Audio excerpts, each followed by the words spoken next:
जय श्री कृष्णा। राधे राधे जी। आज की कथा में आप सभी भक्तों का हार्दिक स्वागत है। भगवान श्री कृष्ण और श्रीमती राधा रानी की कृपा सदैव आप और आपके समस्त परिवार पर बनी रहे।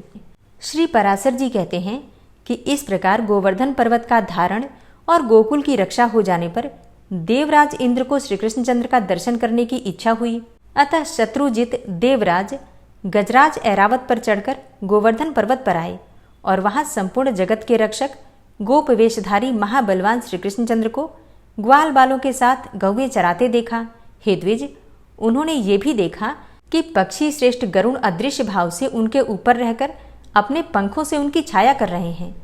तब वे ऐरावत से उतरे और एकांत में श्री मधुसूदन की ओर प्रीतिपूर्वक दृष्टि फैलाते हुए मुस्कुरा कर बोले। इंद्र ने कहा, हे श्री कृष्णचंद्र, मैं जिस लिए आपके पास आया हूँ वो सुनिए। हे महाबाहो, आप इसे अन्यथा ना समझें। हे अखिलाधार परमेश्वर, आपने पृथ्वी का भार उतारने के लिए ही पृथ्वी पर अवतार लिया है। यज्ञ भंग से विरोध मानकर ही मैंने गोकुल को नष्ट करने के लिए महामेघा को आज्ञा दी थी और फिर उन्होंने ये संहार मचाया था, किंतु आपने पर्वत को उखाड़ कर गौओं को बचा लिया। हे वीर, आपके इस अद्भुत कर्म से मैं अति प्रसन्न हूँ। हे कृष्ण, आपने जो अपने एक हाथ पर गोवर्धन धारण किया है, इससे मैं देवताओं का प्रयोजन सिद्ध हुआ ही समझता हूँ। गोवंश की रक्षा द्वारा आपसे रक्षित कामधेनु आदि गौओं से प्रेरित होकर ही मैं आपके विशेष सत्कार के लिए यहाँ आपके पास आया हूँ। हे कृष्ण, अब मैं गौओं के वाक्यानुसार ही आपका उपेंद्र पद पर अभिषेक करूँगा तथा आप गौओं के इंद्र अर्थात स्वामी हैं, इसलिए आपका नाम गोविंद भी होगा। श्री पराशर जी कहते हैं कि तदनंतर इंद्र ने अपने वाहन गजराज ऐरावत का घंटा लिया और उसमें पवित्र जल भरकर उससे कृष्णचंद्र का अभिषेक किया। श्री कृष्णचंद्र का अभिषेक होते समय गौओं ने तुरंत ही अपने स्तनों से टपकते हुए दुग्ध से पृथ्वी को भिगो दिया।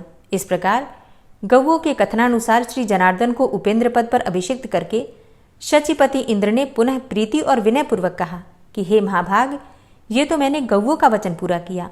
अब पृथ्वी के भार उतारने की इच्छा से मैं आपसे जो कुछ निवेदन करता हूँ वो भी सुनिए। हे पृथ्वीधर, हे पुरुष सिंह, अर्जुन नामक मेरे अंश ने इस पृथ्वी पर अवतार लिया है। आप कृपा करके उसकी सर्वदा रक्षा करें। हे मधुसूदन, वह वीर पृथ्वी का भार उतारने में आपका साथ देगा, अतः आप उसकी अपने शरीर के समान ही रक्षा करें। श्री भगवान बोले कि भरत वंश में पृथा के पुत्र अर्जुन ने तुम्हारे अंश में अवतार लिया है, ये मैं जानता हूँ, और मैं जब तक पृथ्वी पर रहूंगा तब तक उसकी रक्षा करूंगा। हे शत्रुसूदन देवेंद्र, जब तक मैं महीतल पर रहूंगा तब तक अर्जुन को कोई भी युद्ध में नहीं जीत सकेगा। हे देवेंद्र, विशाल भुजाओं वाला कंस नामक दैत्य, अरिष्टासुर, केशी, कुवलया, पीड़ और नरकासुर आदि अन्यान्य दैत्यों का नाश होने पर यहाँ महाभारत का युद्ध होगा। हे सहस्त्राक्ष, उसी समय पृथ्वी का भार उतरा हुआ समझना। अब तुम प्रसन्नतापूर्वक जाओ। अपने पुत्र अर्जुन के लिए तुम किसी प्रकार की चिंता मत करो। मेरे रहते हुए अर्जुन का कोई भी शत्रु सफल नहीं हो सकेगा। अर्जुन के लिए ही मैं महाभारत के अंत में युधिष्ठिर आदि समस्त पांडवों को अक्षत शरीर से कुंती को दूंगा। श्री पराशर जी बोले कि कृष्णचंद्र के ऐसा कहने पर देवराज इंद्र उनका आलिंगन करके ऐरावत हाथी पर आरूढ़ होकर स्वर्ग को चले गए। तदनंतर कृष्णचंद्र भी गोपियों के दृष्टिपात से पवित्र हुए मार्ग द्वारा गोप कुमारों और गौओं के साथ ब्रज को लौट आए।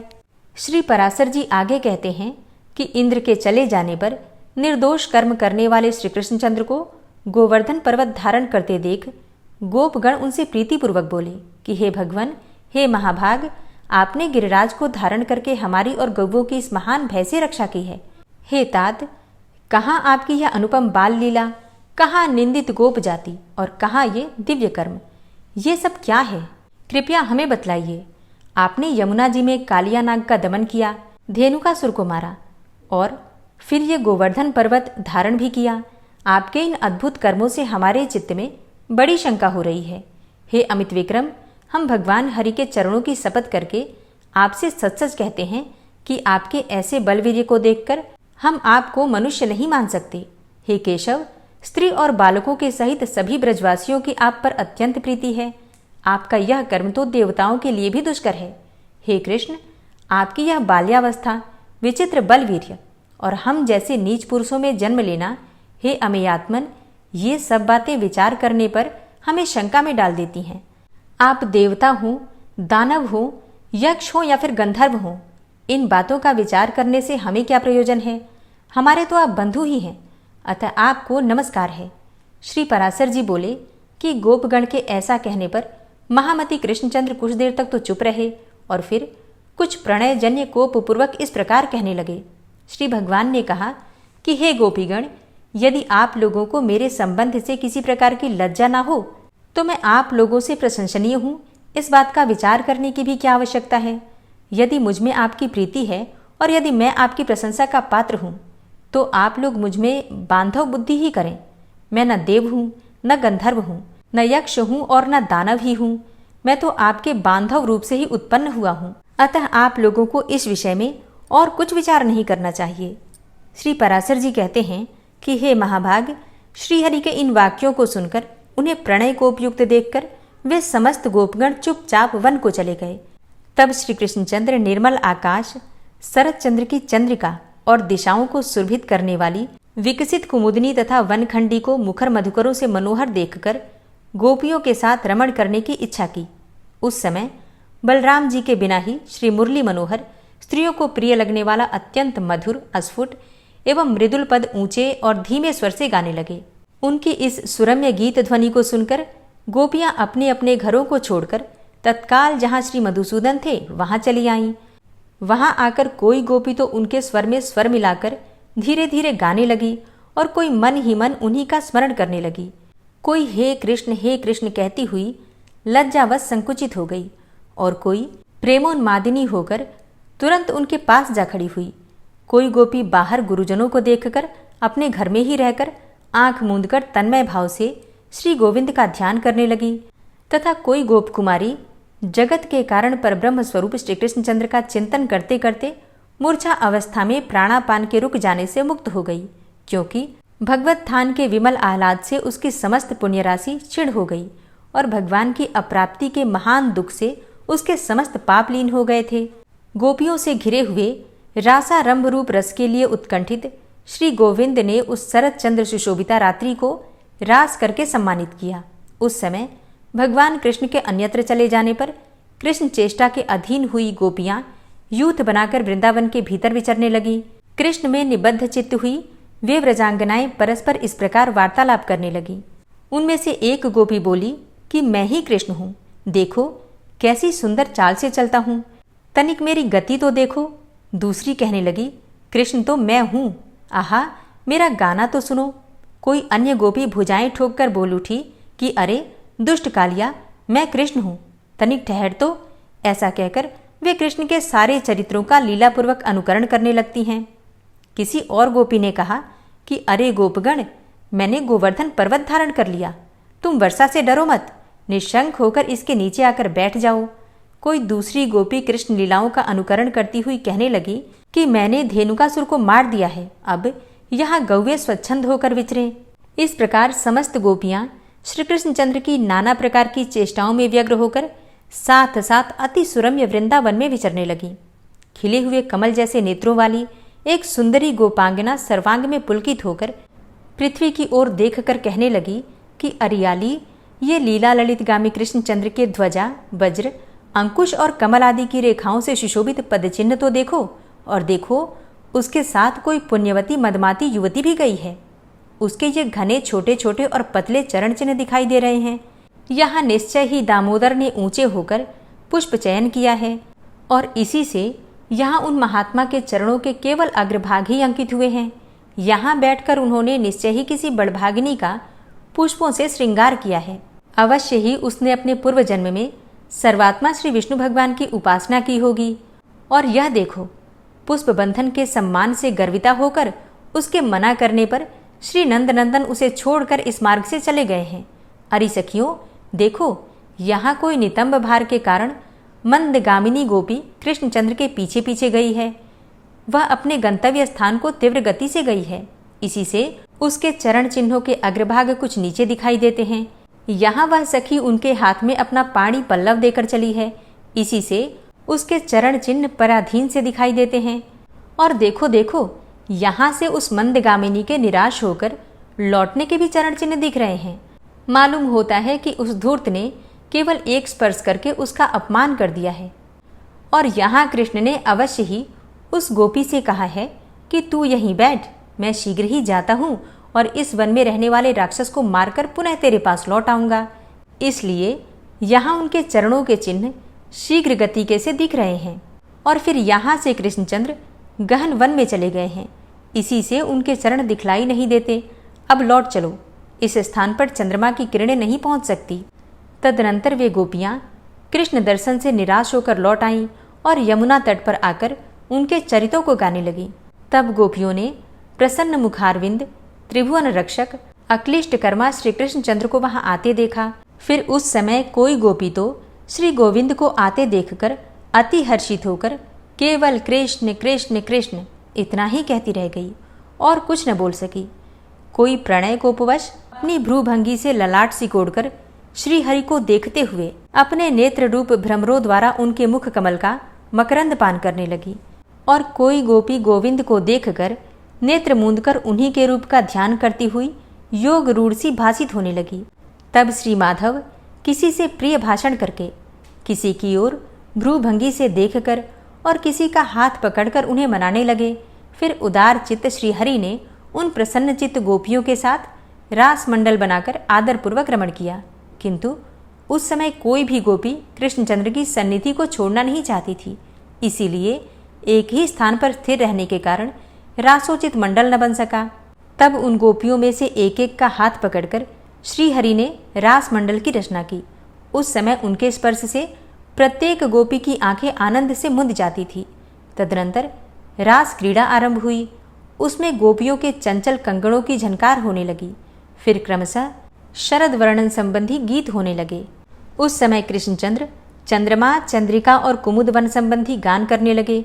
किंतु गोपियों ने तो बारंबार केवल कृष्ण नाम का ही गाना किया। फिर एक गोपी ने नृत्य करते करते थककर चंचल कंकण की झनकार करती हुई अपनी बाहुलता श्री मधुसूदन के गले में डाल दी। किसी निपुण गोपी ने भगवान के गान की प्रशंसा करने के बहाने भुजा फैलाकर श्री मधुसूदन को आलिंगन करके चूम लिया। श्री हरि की भुजाएं गोपियों के कपोलों का चुंबन पाकर उन कपोलों में पुलकावली रूप धान्य की उत्पत्ति के लिए स्वेद रूप जल के मेद बन गईं। श्री कृष्णचंद्र जितने उच्च स्वर से रासोचित गान गाते थे, उससे दूने शब्द से गोपियां धन्य कृष्ण की ही ध्वनि लगा रही थी। भगवान के आगे जाने पर गोपियां उनके पीछे जाती और लौटने पर सामने चलती। इस प्रकार वे अनुलोम और प्रतिलोम गति से श्रीहरि का साथ देती थी। श्री मधुसूदन भी गोपियों के साथ इस प्रकार रास क्रीड़ा कर रहे थे कि उनके बिना एक क्षण भी गोपियों को करोड़ों वर्षों के समान बीतता था। वे रास रसिक गोपांगनाएं पति, माता पिता और भ्राता आदि के रोकने पर भी रात्रि में श्री श्याम सुंदर के साथ विहार करती थीं। शत्रुहंता अमेयात्मा श्री मधुसूदन भी अपनी किशोरावस्था का मान करते हुए रात्रि के समय उनके साथ रमण करते थे।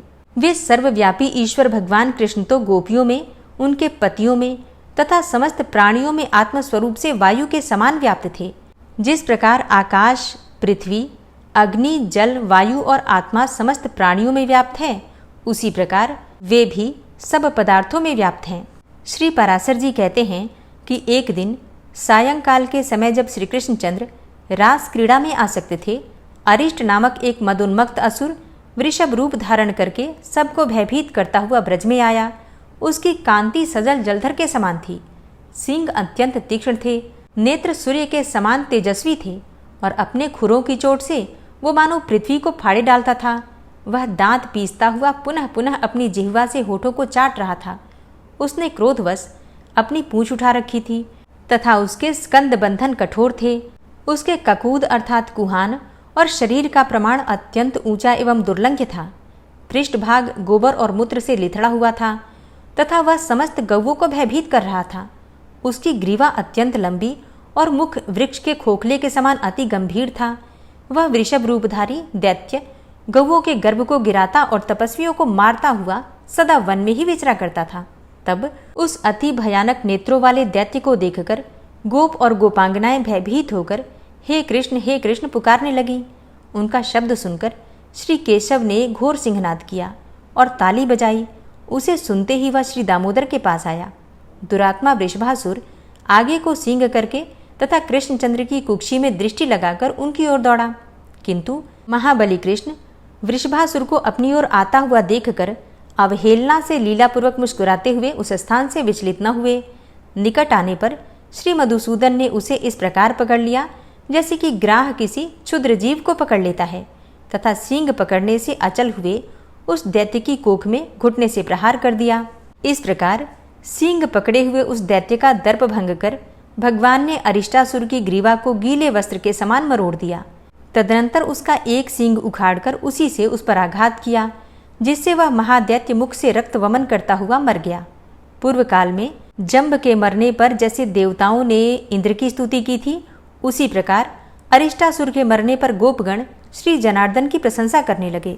श्री पराशर जी कहते हैं कि वृषभ रूपधारी अरिष्टासुर, धेनुक और प्रलंब आदि का वध, गोवर्धन पर्वत का धारण करना, कालिया नाग का दमन, 2 विशाल वृक्षों का उखाड़ना, पूतना वध तथा शकट का उलट देना, इन अनेकों लीलाओं के हो जाने पर एक दिन नारद जी ने कंस को यशोदा और देवकी के गर्भ परिवर्तन से लेकर जैसा जैसा हुआ था वह सब वृतांत क्रमशः सुना दिया। फिर देवदर्शन नारद जी से ये सब बातें सुनकर दुर्बुद्धि कंस ने वसुदेव जी के प्रति अत्यंत क्रोध प्रकट किया।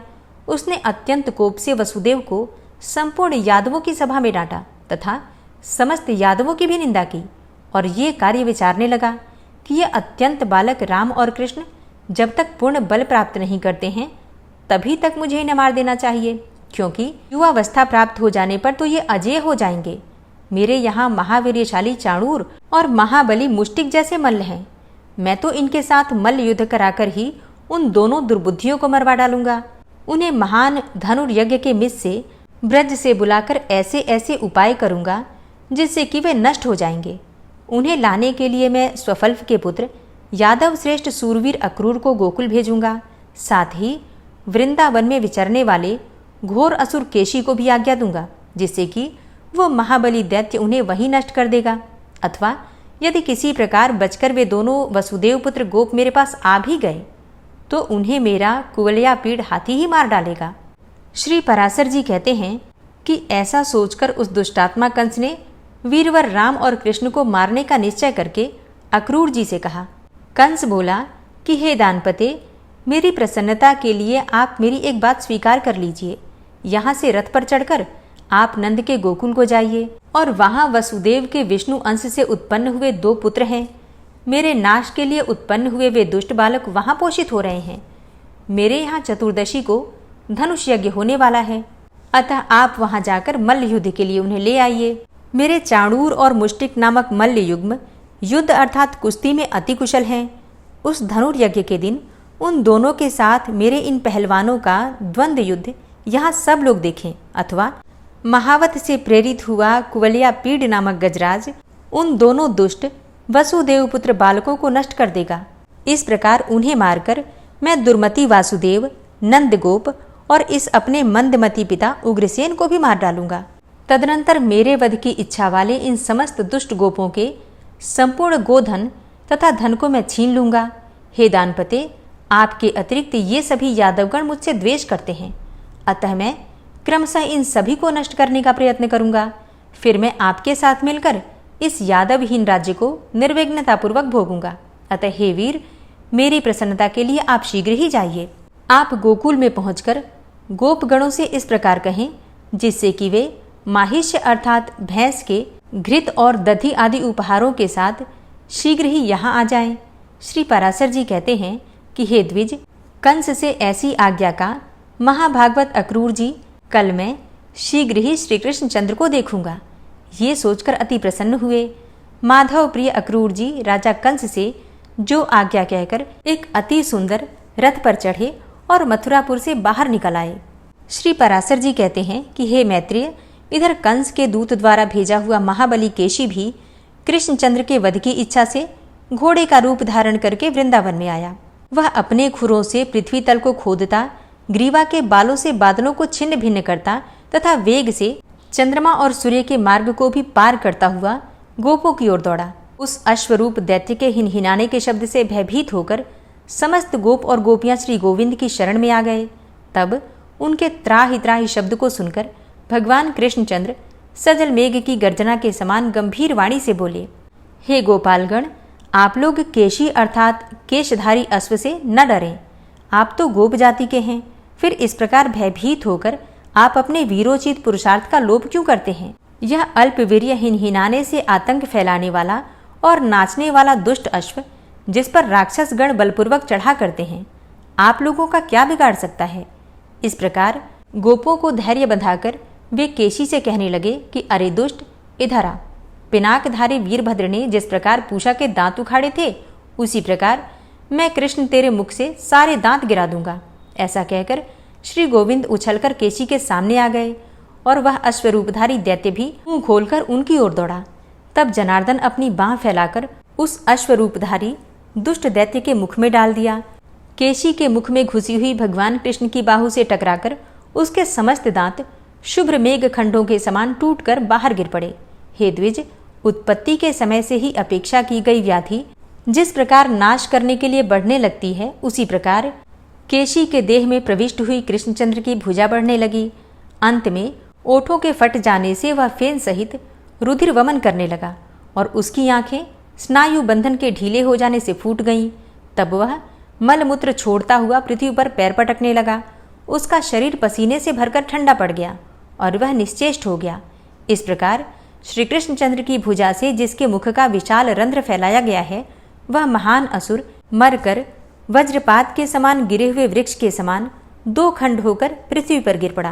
केशी के शरीर के वे दोनों खंड, दो पांव, आधी पीठ, आधी पूंछ तथा एक एक कान, आंख और नासिका रंध्र सहित सुशोभित हुए। इस प्रकार केशी को मारकर प्रसन्न चित्त ग्वाल बालों से घिरे हुए कृष्णचंद्र बिना श्रम के स्वस्थ चित्त से हंसते हुए वहीं खड़े रहे। तब केशी के मारे जाने से विस्मित हुए गोप और गोपियों ने अनुरागवश अत्यंत मनोहर प्रतीत होने वाले कमल नयन श्री श्याम सुंदर की स्तुति की। हे विप्र, उसे मरा देखकर मेघपटल में छिपे हुए श्री नारद जी हर्षित चित्त से कहने लगे कि हे जगन्नाथ, हे अच्युत, आप धन्य हैं, धन्य हैं। आहा, आपने तो देवताओं को दुख देने वाले इस केशी को लीला से ही मार डाला। मैं मनुष्य और अश्व के इस अभूतपूर्व अर्थात पहले कभी न होने वाले युद्ध को देखने के लिए ही अत्यंत उत्कंठित होकर स्वर्ग से यहाँ आया था। हे मधुसूदन, आपने अपने इस अवतार में जो जो कर्म किए, उनसे मेरा चित्त अत्यंत विस्मित और संतुष्ट हो रहा है। हे कृष्ण, अपनी सटाओं को फड़फड़ाने वाले और हिरिंस हिरिंस आकाश की ओर देखने वाले इस घोड़े से तो समस्त देवगण और इंद्र भी डर जाते थे। हे जनार्दन, आपने इस दुष्टात्मा केशी को मारा है, इसीलिए आप लोक में केशव नाम से विख्यात होंगे। हे केशनी सूदन, आपका कल्याण हो। अब मैं जाता हूँ। परसों कंस के साथ आपका युद्ध होने के समय मैं फिर आऊँगा। हे पृथ्वीधर, अनुगामियों सहित उग्रसेन के पुत्र कंस के मारे जाने पर आप पृथ्वी का भार उतार देंगे। हे जनार्दन, उस समय मैं अनेक राजाओं के साथ आप आयुष्मान पुरुष के किए हुए अनेक प्रकार के युद्ध देखूंगा। हे गोविंद, अब मैं जाना चाहता हूँ। आपने देवताओं का बहुत बड़ा कार्य किया है, आप सभी कुछ जानते हैं। मैं अधिक क्या कहूँ। आपका मंगल हो, मैं जाता हूँ। तदनंतर नारद जी के चले जाने पर गोपगण से सम्मानित होकर गोपियों के नेत्रों में एकमात्र पेय अर्थात दृश्य श्री कृष्णचंद्र ने ग्वाल बालों के साथ गोकुल में प्रवेश किया। हरे कृष्णा। आज की कथा का यहीं पर समापन करती हूँ। इसके आगे का वृतांत आप कल की कथा में सुनेंगे।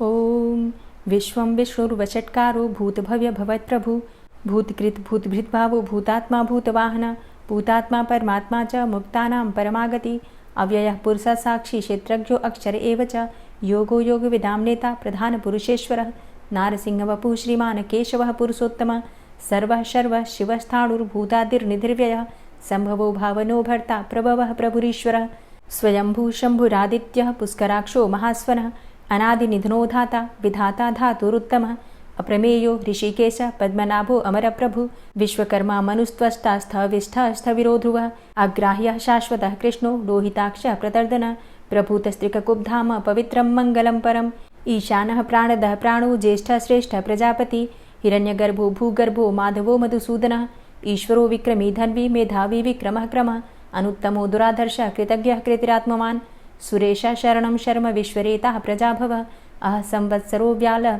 प्रत्ययः सर्वदर्शनः अज सर्वेश्वर सिद्ध सिद्धे सर्वादिर्च्युत वृषा कपिर्मेयात्मा सर्वयोग विनिश्रित वसुर्वसुमना सत्य समात्मा संमितः सम अमोघ पुंडरीकाक्षो वृषकर्मा वृषाकृति रुद्रो बहुशिरा बभ्रुर्विश्वयोनिः शुचिश्रवा अमृतः शाश्वतस्थाणुर्वरारोहो महातपः सर्वगः सर्वविद्भानुर्विश्वक्सेनो जनार्दन वेदो वेदविद्व्यङ्गो वेदाङ्गो वेदवित्कविः लोकाध्यक्ष सुराध्यक्षो धर्माध्यक्ष कृताकृत चतुरात्मा चतुर्व्यूहश्चतुर्द्रष्टश्चतुर्भुज भ्राजिष्णुर्भोजनं भोक्ता सहिष्णुर्जगदाति च अनघो विजयो जेता विश्वयोनिः पुनर्वसु उपेन्द्रो वामनः प्रांशुर्मोघः शुचिरुर्जित अतीन्द्रः संग्रहः सर्गो धृतात्मा नियमो यमः वेद्यो वैद्यः सदा योगी वीरः माधवो मधु अतीन्द्रियो महामायो महोत्साहो महाबलः महाबुद्धिर्महावीर्यो महाशक्तिर्महाद्युति अनिर्देश्य वपुः श्रीमान् मेयात्मा महाधृतिर् महिश्वासो महिभर्ता श्रीनिवास सतां गति अनिरुद्ध सुरानन्दो गोविन्दो गोविन्दाम्पति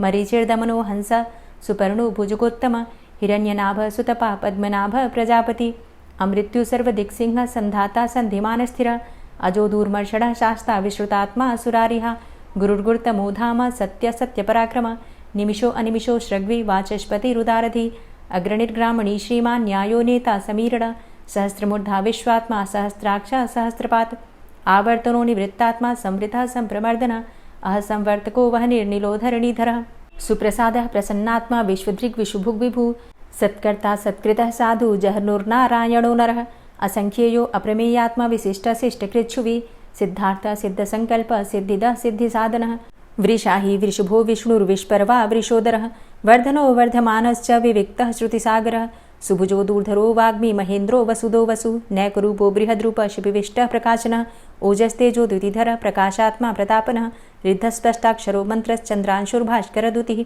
अमृतांशुद्भवो भानु शशबिन्दुः सुरेश्वरः औषधं जगतः सेतु सत्यधर्मपराक्रमः भूतभव्य भवन्नाथ पवनः पावनो नलः कामः कामकृत्कान्तः कामः कामप्रदः प्रभुः युगादिकृद्युगावर्तो नैकमायो महाशनः अदृश्योऽव्यक्तरूपश्च सहस्रजितनन्तजित् इष्टो अविशिष्ट शिष्टेष्ट शिखण्डी नहुसो वृष क्रोधः क्रोधकृत्कर्ता विश्वबाहुर्महीधरः अच्युतः प्रतितः प्राणदो वासवानुजः अपां निधिर्धिष्ठानं प्रमत्तः प्रतिष्ठितः स्कन्दः स्कन्दधरो धूर्यो वरदो वायुवाहनः वासुदेवो बृहद्भानुरादिदेवः पुरन्दरः अशोकस्तारणस्तारः शूरः सौरिर्जनेश्वरः अनुकूलः शतावर्त पद्मी पद्मनिभेक्षणः पद्मनाभो अरविन्दाक्ष पद्मगर्भ शरीरभृत् महर्धिरिद्धो वृद्धात्मा महाक्षो गरुडाध्वजः अतुलः शरभो भीमो समयज्ञो हविर्हरि सर्वलक्षणलक्षण्यो लक्ष्मीवान् समितिञ्जय वीक्षरो रोहितो मार्गो हेतुर्दामोदरः सह महीधरो महाभागो वेगवान् मिताशनः उद्भवः शोभणो देव श्रीगर्भ परमेश्वर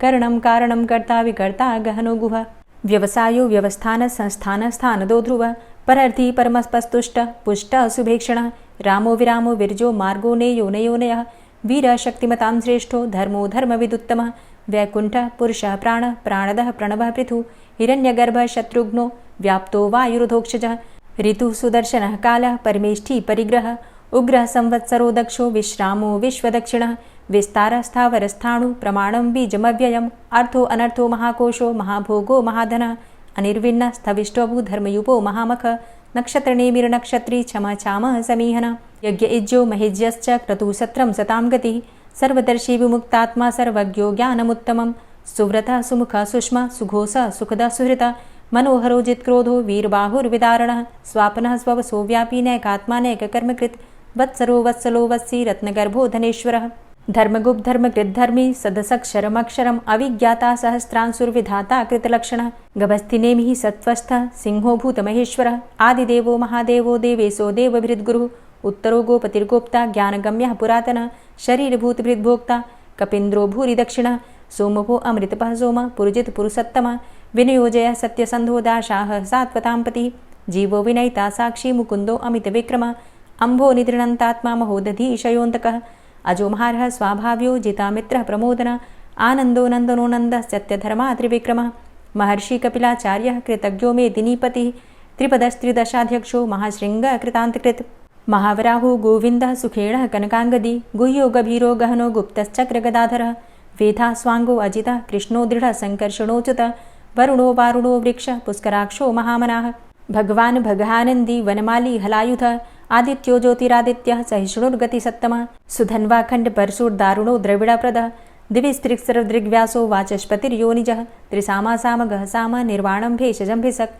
संन्यासकृच्छमः शान्तो निष्ठा शान्तिः परायणं शुभांगः शान्तिदस्रष्टा कुमुदः कुवलेशय गोहितो गोपतिर्गोप्ता वृषभाक्षो वृषाप्रियः अनिवर्ति निवृतात्मा संक्षेप्ता चेमकृच्छिव श्रीवत्सवक्षा श्रीवास श्रीपति श्रीमतांबर श्रीद श्रीश श्रीनिवास श्रीनिधि श्रीविभावन श्रीधर श्रीकर श्रेय श्रीमान लोकत्रयाश्रय स्वक्ष स्वंग शतानंदो नंदिर्ज्योतिर्गणेश्वर विजितात्मा विधेयात्मा सत्कीर्तिश्छिन्न संशय उदीर्ण सर्वतक्षसुर निश शाश्वत स्थिर भूषयो भूषणो भूतिर्विशोक शोकनाशन अर्चिष्मानर्चित कुंभो विशुद्धात्मा विशोधन अनिरुद्धो अप्रतिरथ प्रद्युम्नो अमित विक्रम कालिनेमि निहावीर शौरी सूरजनेश्वर त्रिलोकात्मा त्रिलोकेशः केशवः केशिहारी कामदेवः कामपालः कामीकान्तः कृतागमः अनिर्देशव पुर्विष्णोर्वीरो अनन्तो धनञ्जयः ब्रह्मण्यो ब्रह्मकृद्ब्रह्मा ब्रह्म ब्रह्म विवर्धन ब्रह्मविद् ब्राह्मणे ब्रह्मी ब्रह्मज्ञो ब्राह्मण प्रिय महाक्रमो महाकर्मा महातेजा महोरगः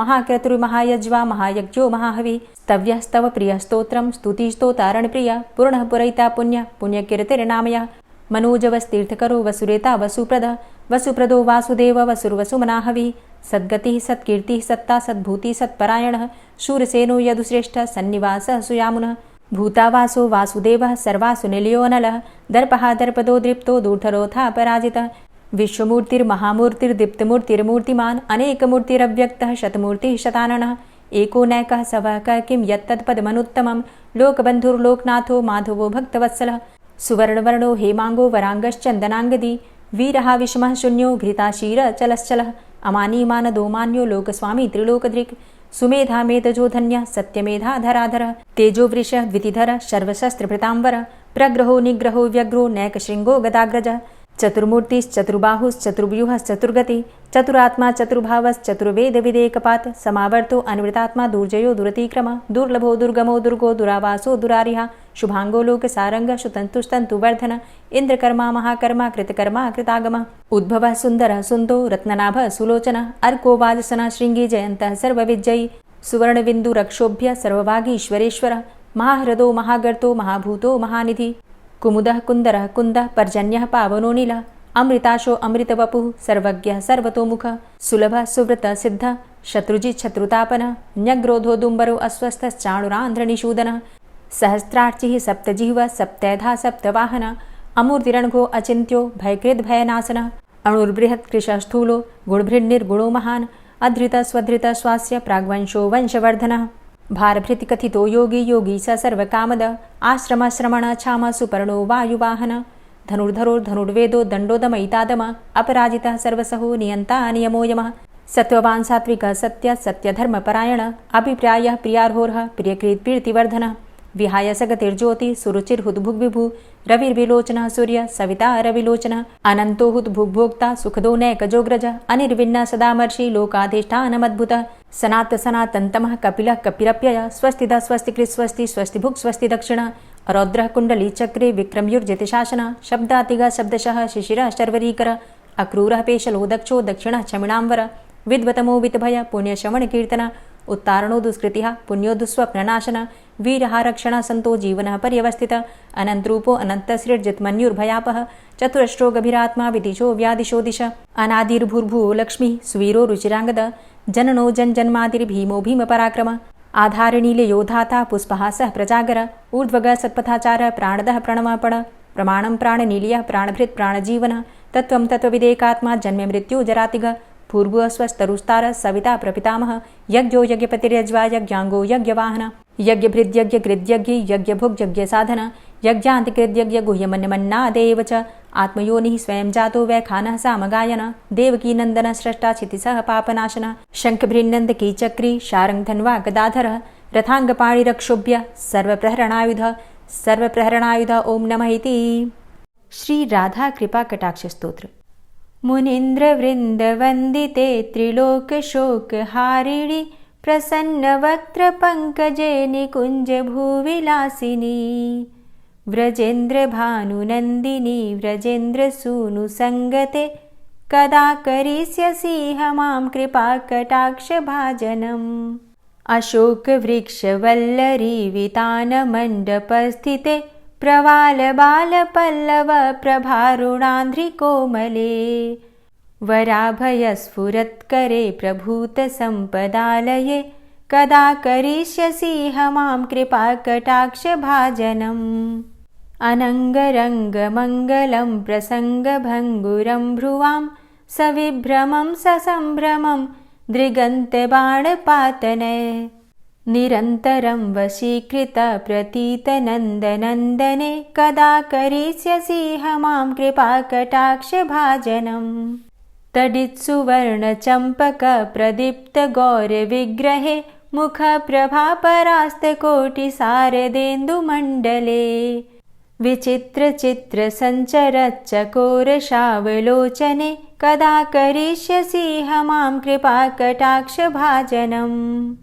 मदोन्मदादियौवने प्रमोदमानमण्डिते प्रियानुरागरञ्जिते कलाविलासपण्डिते अनन्यधन्यकुञ्जराज्यकामकेलिकोविदे कदा करिष्यसि मां कृपाकटाक्षभाजनम् अशेषहावभावधीरहीरहारभूषिते प्रभूतशातकुम्भकुम्भकुम्भिकुम्भसुस्तनि प्रशस्तमन्दहास्यचूर्णपूर्णसौख्यसागरे कदा करिष्यसि मां कृपाकटाक्षभाजनम् मृणालवालवल्लरीतरङ्गरङ्गदौर्लते लताग्रलास्यलोलनीललोचनावलोकने ललल्लुलन्मिलन्मनोज्ञमुग्धमोहिनाश्रिते कदा करिष्यसि मां कृपाकटाक्षभाजनम् सुवर्णमल्लिकाञ्चितत्रिरेखकम्बुकण्ठगे त्रिसूत्रमङ्गलीगुणत्रिरत्नदीप्तिदीधिते सलोलनीलकुन्तलप्रसूनगुच्छगुम्फिते कदा करिष्यसि मां कृपाकटाक्षभाजनम् नितम्बबिम्बलम्बमानपुष्पमेखलागुणे प्रशस्तरत्नकिङ्किणीकलापमध्यमञ्जुले करीन्द्रशुण्डदण्डिकावरोहशोभगोरुके कदा करिष्यसि मां कृपाकटाक्षभाजनम् अनेकमन्त्रनादमञ्जुनूपुरारवस्खलत् समाजराजहंसवंश निक्वडातिगौरवे विलोलहेमवल्लरी विडम्बिचारुचङ्क्रमे कदा करिष्यसि मां कृपाकटाक्षभाजनम् अनन्तकोटिविष्णुलोकनम्रपद्मजार्चिते हिमाद्रिजापुलोमजाविरिञ्चिजावरप्रदे अपारसिद्धिरिद्धिदिग्धसत्पदाङ्गुलीनखे कदा करिष्यसि मां कृपाकटाक्षभाजनम् मखेश्वरी क्रियेश्वरी स्वधेश्वरी सुरेश्वरी त्रिवेदभारतीश्वरी प्रमाणशासनेश्वरी रमेश्वरी क्षमेश्वरी प्रमोदकाननेश्वरी व्रजेश्वरी व्रजाधिपे श्रीराधिके नमोऽस्तु ते इतीममद्भुतं स्तवं निशम्य भानुनन्दिनी करोतु सन्ततं जनं कृपाकटाक्षभाजनम् भवेत्तदैव सञ्चितत्रिरूपकर्मनाशनं लभेत्तदा ब्रजेन्द्रसूनुमण्डलप्रवेशनम् जय जय श्री राधे, जय जय श्री राधे। वीडियो को अंत तक देखने के लिए आप सभी भक्तों का बहुत बहुत आभार। कथा पसंद आई हो तो वीडियो को लाइक कीजिए, शेयर कीजिए और चैनल पर पहली बार आए हैं तो सब्सक्राइब करके बेल आइकन को ज़रूर प्रेस कर लीजिए अगर आपको आज की वीडियो अच्छी लगी है तो। मिलती मैं आपसे अगली वीडियो में, तब तक के लिए जय श्री राधे।